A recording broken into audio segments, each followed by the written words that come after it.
रूस यूक्रेन जंग में पहली बार उत्तर कोरिया ने रूस की तरफ से अमेरिका और नेटो को सीधी धमकी दी है।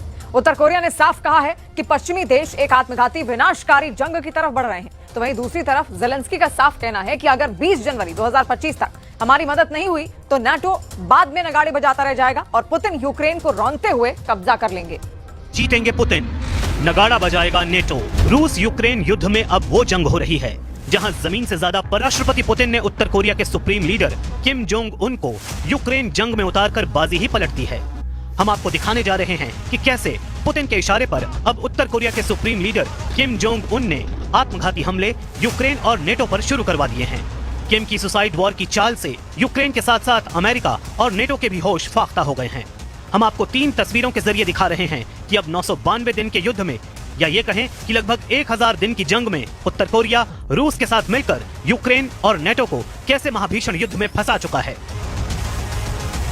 इन 3 तस्वीरों में रूस यूक्रेन जंग का वो सच छिपा है जिसने ज़ेलेंस्की के प्राण सुखा दिए हैं, जबकि लंबी जंग से बौखला चुके पुतिन के लिए ट्रंप किसी रामबाण से कम साबित नहीं हो रहे हैं।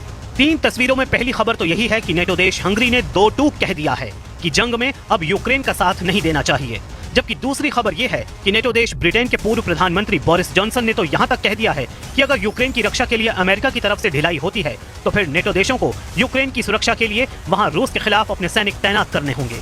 यहां तक कि नेटो के पूर्व कमांडर ने भी दावा कर दिया है कि पुतिन और ट्रंप मिलकर यूक्रेन जंग को रोकेंगे और बदले में पुतिन यूक्रेन के कम से कम 20% इलाके पर कब्जा कर लेंगे। तीसरी खबर यह है कि पुतिन के राइट हैंड बन चुके उत्तरी कोरिया के supreme leader Kim Jong Un ने यूक्रेन और नेटो से 2 टूक कह दिया है कि अब नेटो रूस और उत्तर कोरिया की तरफ से आत्मघाती जंग के लिए तैयार रहें। किम ने ऐसे वक्त ये धमकी दी है जब रूस और उत्तर कोरिया दोनों ही एटमी मिसाइलों को हमला करने के मोड में ला चुके हैं।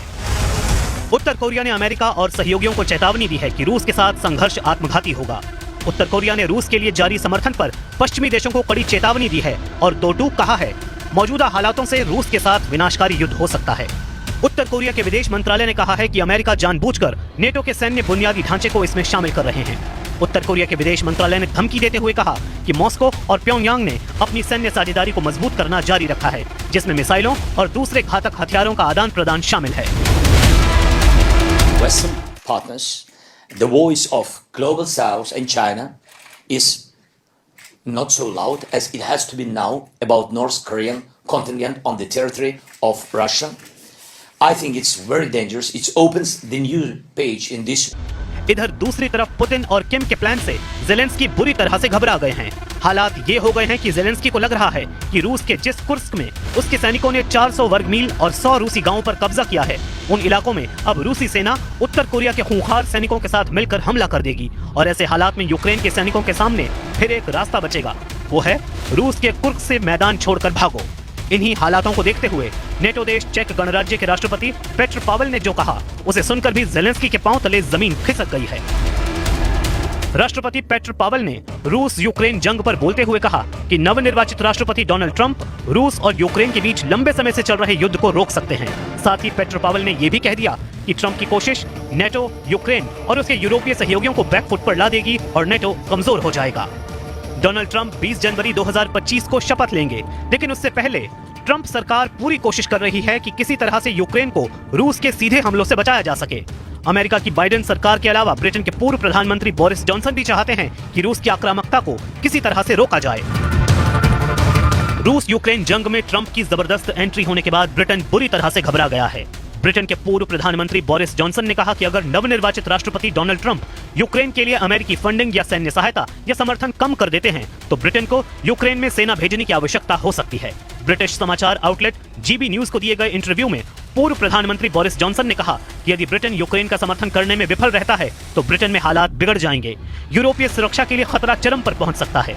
जॉनसन ने यह भी चेतावनी दी है कि अगर ट्रंप यूक्रेन की सहायता में कटौती करते हैं तो अमेरिका द्वारा प्रदान की गई सेना के स्थान पर नेटो देशों की सेना भेजना बेहतर विकल्प होगा। यानी नेटो देश ब्रिटेन को एहसास हो चुका है कि अब अमेरिका के अलावा बाकी नेटो देशों को रूस के खिलाफ मोर्चा खोलना पड़ेगा, वरना सब बर्बाद हो जाएगा। As well, this added element now of DPRK, North Korean forces, injected into the battle, and now quite literally in combat, which demands and will get a firm response. मौजूदा हालात में दावे किए जा रहे हैं कि रूस यूक्रेन के कुल भूभाग के 20% इलाकों पर पूरी तरह से कब्जा कर चुका है। या कहें कि पुतिन ने यूक्रेन के 20% इलाके को जीत लिया है, जबकि जेलेंस्की को अब फिक्र है कि पुतिन से यूक्रेन के बचे हुए 80% इलाके को कैसे बचाया जाए।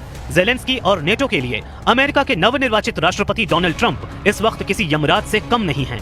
ट्रंप ने साफ कर दिया है कि वो ना तो रूस यूक्रेन जंग में नेटो का साथ देंगे और न ही यूक्रेन को अब और सैन्य मदद और घातक हथियार देंगे। ऐसे हालात में अब नेटो में ही फूट पड़ चुकी है। हालात ये हो गए हैं कि अब नेटो यूक्रेन की हार देखने को तैयार होने लगा है, या कहें कि यूक्रेन की हार के लिए नेटो ने भगोड़े फॉर्मूला पर काम करना शुरू कर दिया है, जबकि पुतिन को लगता है कि अब 1000 दिन से चली आ रही जंग अब वो 1 महीने में पूरी तरह से जीत लेंगे। अमेरिकी सैन्य सहायता यूक्रेन के लिए बेहद जरूरी है और यूरोपीय देशों को अमेरिका के बिना यूक्रेन की सैन्य मदद करना लगभग असंभव हो जाएगा। इसी गंभीर खतरे को लेकर रॉयल यूनाइटेड सर्विसेज इंस्टीट्यूट के पूर्व महानिदेशक प्रोफेसर माइकल क्लार्क ने साफ कहा, बहुत दुख की बात है कि नेटो और पश्चिम देश यूक्रेन के साथ विश्वासघात के लिए खुद को तैयार कर रहे हैं। नेटो अब हारते हुए यूक्रेन को देखने के लिए मजबूर होगा।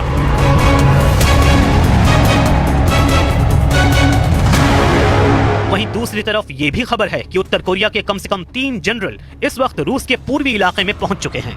यूक्रेन की खुफिया एजेंसी ने दावा किया है कि उत्तर कोरिया के 3 टॉप जनरल रूस की तरफ से जंग के लिए रूस पहुंच चुके हैं। यूक्रेन की रक्षा खुफिया एजेंसी ने टेलीग्राम पर बयान देते हुए कहा कि उत्तर कोरिया के 3 जनरल और 500 अफसर रूस पहुंच चुके हैं या फिर पहुंचने वाले हैं। वहीं उत्तर कोरिया के कट्टर दुश्मन दक्षिण कोरिया की खुफिया एजेंसी का दावा है कि रूस में 12,000 उत्तर कोरियाई सैनिक पहुंच चुके हैं। वहीं अमेरिका और पश्चिमी देशों का अनुमान है कि रूस में कम से कम 3,000 उत्तर कोरियाई सैनिक पहुंच चुके हैं। जापान के क्योडो न्यूज ने भी दावा किया है कि उसे यूक्रेनी सैन्य खुफिया इकाई से पता चला है कि लगभग 2,000 उत्तर कोरियाई सैनिक यूक्रेनी सीमा के पास पश्चिमी रूस में तैनात किए जा चुके हैं।